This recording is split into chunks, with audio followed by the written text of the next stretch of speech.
Hello friends, welcome back to my channel V two taste and colours. ఇవాళ నేను జీడిపప్పుతో ఉప్మా ఎలా చేయాలో చేసి చూపిస్తాను.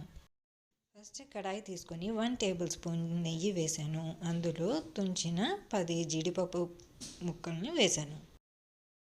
కొంచెం లైట్ బ్రౌన్లోకి రాగానే తీసేసి పక్కన పెడుతున్నాను. నెక్స్ట్ కడాయిలో 3 టేబుల్ స్పూన్ ఆయిల్ వేస్తున్నాను.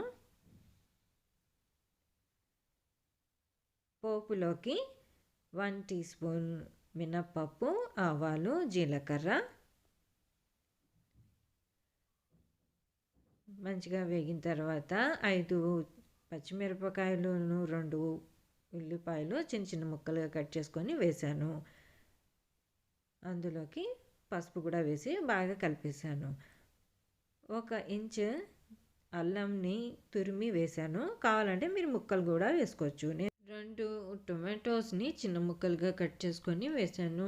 ఆ పైన ఉప్పు, కరివేపాకు కూడా వేసేసి బాగా కలిపేసి 2 నిమిషాలు ఉడికించడానికి పెట్టాను.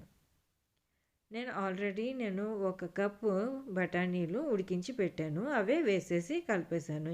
ఇంకా 3 గ్లాసుల వాటర్ వేసాను.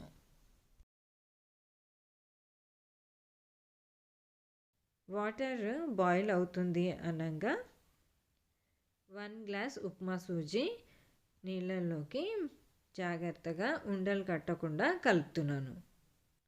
అందులోకి 1 టీ స్పూన్ నెయ్యిను, మనం వేయించి పెట్టుకున్న జీడిపప్పులు, కరివేపాకు, కొత్తిమీర, 1 లెమన్ జ్యూస్ కూడా వేసేసి బాగా కలిపేస్తే జీడిపప్పు ఉప్మా రెడీ అయిపోతుంది. దాంట్లోకి కొబ్బరి పచ్చడి కానీ, పల్లీల పచ్చడి కానీ, లెమన్ పికిల్ కానీ నంచుకొని తింటే చాలా టేస్టీగా ఉంటుంది. నా వీడియో నచ్చితే లైక్, షేర్ అండ్ సబ్స్క్రైబ్. మళ్ళీ వేరే వీడియోతో కలుస్తాను. అప్పటి వరకు బాయ్.